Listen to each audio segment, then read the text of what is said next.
I didn't mean to sleep with him. I know how that sounds, like I'm dodging responsibility. I'm not. It was my choice. My decision. But it wasn't planned. I didn't go out that night thinking I'm going to sleep with a stranger and change my entire life. It was just supposed to be a night. His name was Aaron. We met at a mutual friend's birthday thing. The kind of gathering where no one knows everyone, so you just end up standing near whoever's closest to the drinks. He was funny. Quick. Kind of awkward in a charming way. We talked for hours. Swapped stories. Teased each other. He asked if I wanted to get food after. I said yes. Then food turned into walking. Walking turned into kissing. Kissing turned into, "Do you want to come in?" And that was that. No games. No grand expectations. He left the next morning with a sleepy smile and a promise to text. He did, once. Then nothing. No hard feelings. It was what it was. Until I missed my period. At first I thought it was stress. I was mid-project at work. Barely sleeping. Skipping meals. It made sense. Until it didn't. I took the test alone in my bathroom. The kind you have to wait 3 minutes for, which feels like 3 hours. Except I didn't need to wait. The second line showed up in under 10 seconds. I sat on the edge of the tub, heart pounding, already trying to calculate dates and symptoms and possibilities. It could only be him. There hadn't been anyone else. Not in the window. Not even close. I stared at that little plastic stick like it might suddenly change its mind. But it didn't. I waited 3 days to tell him. Mostly because I didn't know how. What's the etiquette for letting a near stranger know they've just become biologically tied to you for the rest of your lives? I typed and retyped the message a dozen times. Eventually I settled on, "Hey, this is probably the last thing you expected to hear from me, but I wanted you to know. I'm pregnant. It's yours. I'm still figuring everything out. I don't expect anything from you, but I thought you deserved to know." I hit send. I expected silence. What I got was a phone call. "A baby?" he said, breathless. "You're serious?" I told him yes. And then, to my surprise, he said, "Okay. What do you need from me?" I told him, "Nothing. I just thought you should know." There was a pause.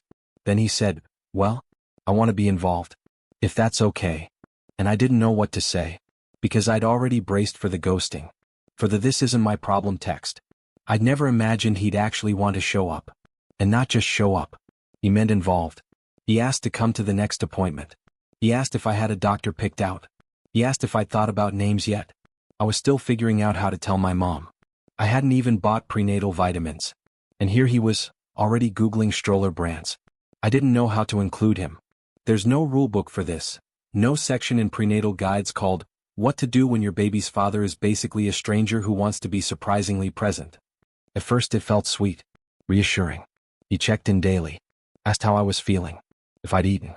If I was nauseous. If I wanted company at my next appointment. And part of me? The part terrified of doing this alone? It appreciated the effort. But the other part, the one that had spent the last few years learning to protect her peace? That part was on edge. Because his messages weren't just frequent. They were familiar. "Aaron, you craving anything? I can drop something off." Aaron, thought of a name. What about Luca? Not too trendy, not too weird. Aaron, I read that talking to the baby early helps with bonding. Should I start sending voice notes? That last one made me stop. Bonding? We hadn't even sat down for a real conversation yet. I didn't know his middle name. He didn't know mine. But now he was talking about bonding with a baby I hadn't even wrapped my own head around yet? I texted back. "Me, appreciate you checking in. I'm still figuring out a lot of this. Can we slow things down a little?" He sent a thumbs up. But I could feel the shift immediately. The next OB appointment he showed up unannounced. I was sitting in the waiting room, flipping through a parenting magazine I didn't even want to read when he walked in, coffee in hand, eyes scanning until they landed on me. "Thought I'd surprise you," he grinned. I was stunned. Not angry, just thrown. He'd never confirmed he was coming. I hadn't invited him. But now here he was, chatting with the front desk like we were a we, and sitting beside me like we did this all the time. I kept my answers short. Polite. When the nurse called my name, he stood up with me. I turned. "I think I'll go in alone this time." His face dropped, but he nodded. "Sure. Of course." I could tell it stung. And I felt guilty. But also, wasn't this my pregnancy? After that, he pulled back. Not entirely, but enough. Fewer texts. Shorter replies.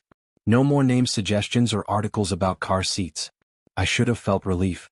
Instead, I felt like I'd slammed a door I wasn't sure I wanted shut. This man was trying. Not perfectly. Not smoothly.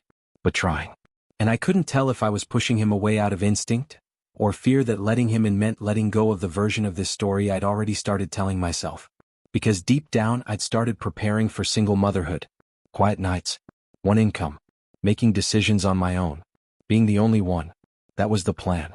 Now it felt like someone else had walked in halfway through the movie and started rewriting the ending. 2 weeks later he asked if we could talk. Not about the baby, he said. About us. I agreed reluctantly. We met at a quiet cafe. I picked the corner table farthest from the door in case I wanted to disappear. He sat down, fidgeted with his cup and said, I know this isn't normal. I know I'm probably doing too much. I waited. When you told me I had 2 options. Bail or show up. And bailing didn't feel right. That's good, I said carefully. But showing up doesn't mean showing up for everything. He nodded. I know. I just don't want to be a stranger to my own kid. You're not, I said. But right now you are a stranger to me. And you're trying to parent through a crack in the door I haven't even fully opened yet. He blinked, then looked down at his hands.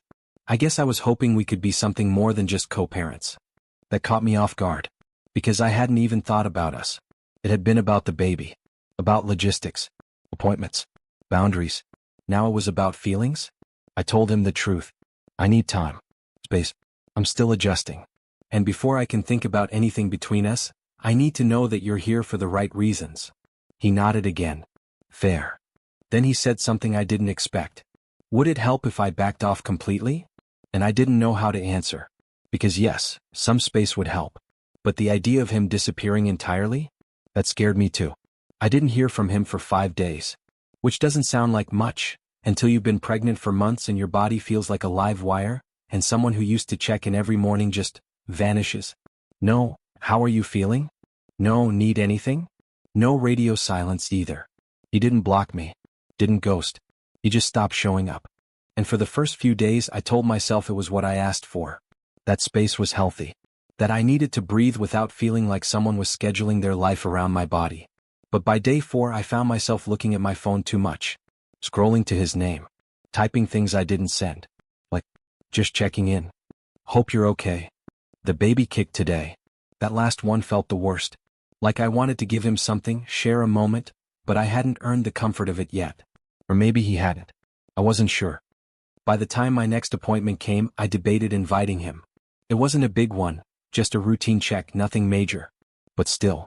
I stood in front of my mirror, staring at myself in leggings and a hoodie that barely fit, and realized how alone it felt this time.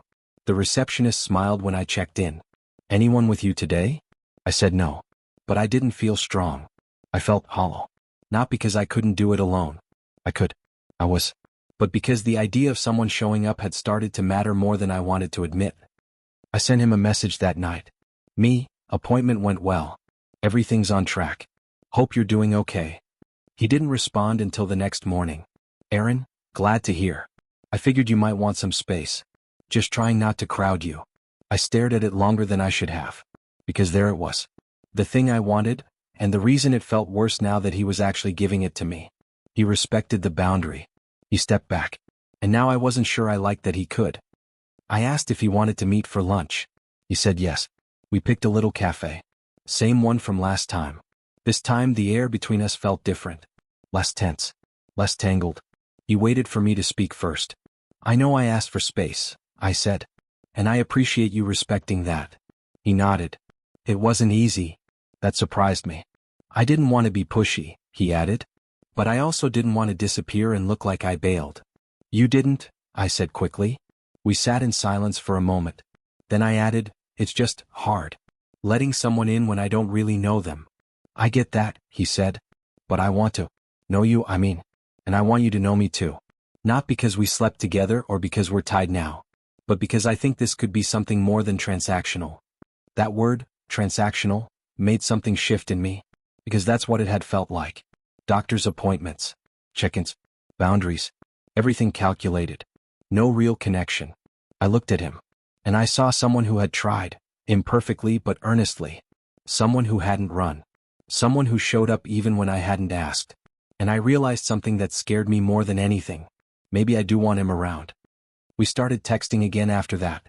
Slowly. With less structure. Not just baby stuff. He sent me a meme about pregnancy cravings. I told him about a weird dream I had. He mentioned a childhood nickname and I laughed for the first time in days. It was easy. For the first time since that plus sign showed up, this started to feel less like a crisis and more like the beginning of something. Something uncertain. But not unwelcome. Then one night I couldn't sleep. The baby had been kicking all evening non-stop. Not painful, just active. And it hit me, how soon this would all become real. I texted him at 11:42 p.m. Me, still want to come to an appointment? He replied a minute later. Aaron, yeah. I'd really like that. And this time I smiled. Not because I needed him. But because I didn't mind wanting him there. By month 8 we were in a rhythm. Not a romantic one. Not a fairy tale reconciliation. Just a rhythm. Aaron came to every other appointment. He drove me home when I was too exhausted to fake small talk with the nurse. He brought soup the week I got sick. He installed the car seat in my back seat without asking first. And even though we still didn't call each other anything, no boyfriend, no co-parents, no labels, it was clear we were something. We texted every day. Sometimes about the baby. Sometimes not. He sent me a voice note of him reading a children's book once, so the baby could start recognizing my voice. I listened to it 3 times before I even realized I was crying. Then one Thursday morning it happened. I was folding towels when I felt it. A weird cramp. Then another. Then another. I'd felt Braxton Hicks before, but this felt different. I didn't panic. I just grabbed my bag, called my doctor, and then, without even thinking, called him. Not my mom. Not my best friend. Him. He picked up on the first ring. Hey, what's? It's happening, I said. I think. I'm going to the hospital now. I'm on my way. That's all he said. No questions. No hesitation. And just like that, we were in it. Together. The delivery wasn't movie-level dramatic. It was long. It was messy. It was painful in ways I can't explain. But he was there. The nurse asked, "Are you the dad?" He looked at me. I nodded. And he said, "Yeah, I'm the dad." When they handed me the baby, a wrinkled, pink, squirming little human that looked like no one and everyone all at once, I felt something inside me unlock. And when Aaron reached out with shaking hands and whispered, "She's perfect," I knew he wasn't talking about just the baby. He was talking about this. About being here. About showing up. About us, not as a couple but as something real. They gave us the room for a few hours after. We took turns holding her. He hummed a lullaby. I watched the two of them and thought, this isn't the life I planned. But maybe it's the one I needed. At one point he looked at me and said, "Thank you. For telling me. For letting me be here." And I realized how different that was from what I'd expected 9 months ago. I'd expected vanishing. Silence. Regret. What I got was presence. Effort. Love, not the romantic kind but the kind that looks like showing up when the hard stuff starts. He didn't move in. We didn't get back together. There was no proposal. No magical reunion. No photo-perfect post. But we did go home, together. He crashed on the couch for the first few nights so I could sleep. He made bottles while I changed diapers. He filled in the gaps I didn't even know were forming. And when he left to go back to his apartment, he kissed her forehead and said, "I'll be back in the morning." And he was. Every day after that. 6 weeks later we sat on the floor of my living room, baby asleep in a bassinet beside us, and talked. Not about us. Not yet. But about her. What kind of parents we wanted to be. What kind of home she'd grow up in. What kind of consistency she needed. He didn't promise forever. And I didn't ask for it. But we made a new kind of commitment. No contracts. No rings. Just two people who barely knew each other. Learning how to be something more. One diaper. One cry. One quiet night at a time.